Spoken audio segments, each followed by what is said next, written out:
di sini aku bakal ngejelasin tentang keberagaman pada masa dewasa.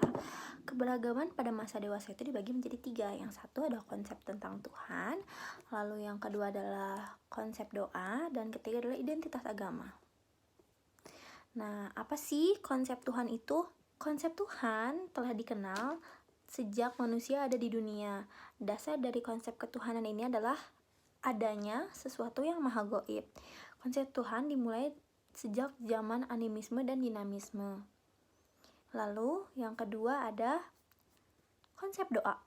Penelitian tentang konsep doa pada anak dilakukan oleh Long DKK. Ini juga didasarkan pada teori perkembangan kognitif dari Piaget. Mereka mengadakan wawancara pada 80 anak laki-laki dan 80 anak perempuan antar umur 5 hingga 12 tahun. Jawaban-jawaban yang diberikan oleh anak-anak kemudian dianalisis oleh peneliti berdasarkan pedoman yang telah dibuat. Lalu ada tahapan konsep doa. Hasil penelitian secara tegas menunjukkan adanya keterkaitan antar umur dengan konsep tentang doa. Secara umum dapat dilihat menjadi 3 tahap. Tahap pertama yaitu umur 5 hingga 7 tahun, di mana pola pemahaman anak tentang doa masih belum rinci dan masih bersifat global.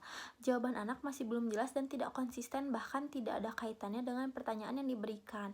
Seorang anak menjawab doa itu adalah tentang Tuhan, Allah, kelinci, makhluk halus, Santa Claus, dan Yesus, Maria atau anak-anak Maria. Tahapan ini umumnya anak berdoa menggunakan doa yang dihafalkan yang dipelajari melalui guru dan orang tua. Mereka sulit untuk berbuat sesuatu di luar apa yang diajarkan atau bahkan menghubungannya dengan Tuhan. Lalu ada tahap kedua. Tahap kedua ini dimulai dari umur 7 hingga 9 tahun. Pada tahap ini anak-anak melihat doa sebagai suatu aktivitas yang konkret yang dilakukan pada waktu dan tempat tertentu. Di sini anak-anak telah memberikan konsep Tuhan secara doa secara jelas dan terinci, tetapi masih bersifat konkret. Tujuan doa juga masih bersifat konkret. Di sini doa dipahami sebagai suatu cara untuk mengungkapkan permintaan secara verbal, dan permintaan pada umumnya masih berorientasi pada diri sendiri.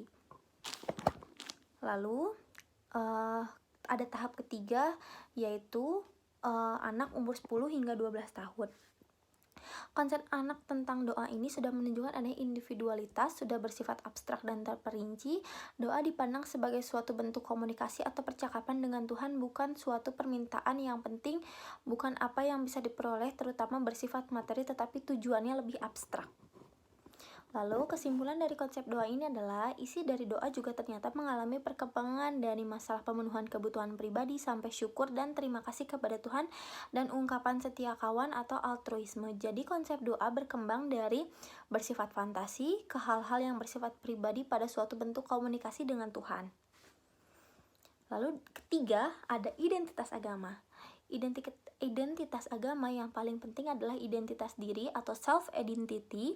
Salah satunya dipelajari anak adalah afiliasi kelompok. Sebenarnya juga bukan afiliasi diri sendiri, tetapi afiliasi orang tua. Pada umumnya anak mengikuti agama orang tuanya. Pada masa remaja banyak dipengaruhi oleh perkembangan kognitif dan kemampuan berpikir abstrak dan kritis. Karena banyak pertanyaan terkait ajaran agama ini dapat menimbulkan keraguan dan konflik, bahkan konvensi agama.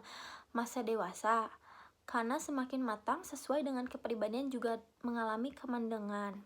Kesimpulan yang dapat kita ambil adalah perkembangan identitas agama pada individu dan masa anak hingga dewasa adalah proses yang dipengaruhi oleh perkembangan kognitif, sosial, serta kepribadian.